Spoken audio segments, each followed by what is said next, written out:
ವಿಶಾಲವಾದ ಒಂದು ಮೈದಾನ. ಅಲ್ಲಿ ಒಂದು ಬಲಿಷ್ಠವಾದ ಓಕ್ ಮರ ಬೆಳೆದು ನಿಂತಿತ್ತು. ಅದರ ಪಕ್ಕದಲ್ಲೇ ಮತ್ತೊಂದು ತೆಳ್ಳನೆಯ ಬಿದಿರು ಬೆಳೆದಿತ್ತು.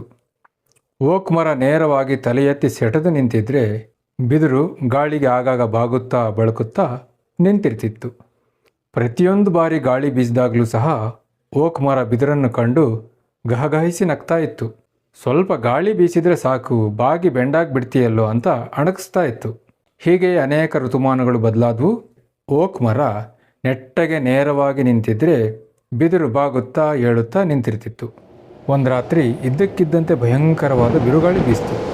ಆ ಮೈದಾನ ಅಂಥ ಬಿರುಗಾಳಿನೇ ಇದುವರೆಗೂ ನೋಡಿರಲಿಲ್ಲ. ಭೂಮಿಯೆಲ್ಲ ಅದರುವಂತೆ ಭಾರೀ ಮಳೆಯೊಂದಿಗೆ ಜೋರಾಗಿ ಗಾಳಿ ಬೀಸಿತು. ಓಕ್ ಮರ ಬಾಗದೆ ನೆಟ್ಟಗೆ ನಿಂತಿತ್ತು. ನಾನು ಬಹಳ ಗಟ್ಟಿ, ಯಾಕೆ ಬಾಗಬೇಕು ಅಂತ ಅದು ಯೋಚನೆ ಮಾಡ್ತಾ ಇತ್ತು.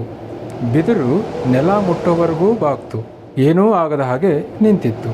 ಆದರೆ ದೊಡ್ಡದೊಂದು ಧ್ವನಿಯೊಂದಿಗೆ ಓಕ್ ಮರ ಬೇರು ಸಮೇತ ಬಿಡ್ತು. ಬೆಳಗಾದ ಮೇಲೆ ಬಿರುಗಾಳಿ ನಿಂತಾಗ ಮೈದಾನ ಶಾಂತ ಸ್ಥಿತಿಗೆ ಮರಳಿತು. ಬಿದಿರು ತನ್ನ ಮೊದಲಿನ ಸ್ಥಾನದಲ್ಲಿ ಹೇಗಿತ್ತೋ ಹಾಗೇ ನಿಂತಿದ್ರೆ ಓಕ್ ಮರ ಬುಡ ಸಮೇತ ಕಿತ್ತೋಗಿ ನೆಲಕ್ಕುರುಳು ಬಿಟ್ಟಿತ್ತು. ಮಣ್ಣಿನಲ್ಲಿ ಅದರ ನೆನಪುಗಳು ಮಾತ್ರ ಉಳಿದಿದ್ವು. ಒಂದು ತನ್ನ ಶಕ್ತಿಯ ಅಹಮ್ಮಿನಿಂದ ಬದುಕಿದ್ರೆ, ಮತ್ತೊಂದು ಹೊಂದಾಣಿಕೆಯ ಗುಣದಿಂದ ಬದುಕ್ತಾ ಇತ್ತು. ಆದರೆ ಎರಡರಲ್ಲಿ ಬಚಾವಾದದ್ದು ಒಂದು ಮಾತ್ರ. ಈ ಕಥೆಯ ಸಾರಾಂಶ ಏನಪ್ಪ ಅಂದರೆ, ನಮ್ಮಲ್ಲಿ ಎಷ್ಟೇ ಜ್ಞಾನ ಇದ್ದರೂ ಶಕ್ತಿ ಇದ್ದರೂ ಸ್ವಲ್ಪ ವಿನಮ್ರತೆನೂ ಬೇಕು. ಇಲ್ಲ ಅಂದರೆ ಓಕ್ ಮರದ ಥರ ನೆಲಕ್ಕುರುಳಬೇಕಾಗುತ್ತೆ ಅನ್ನೋದೇ ಇದರ ಸಾರಾಂಶ.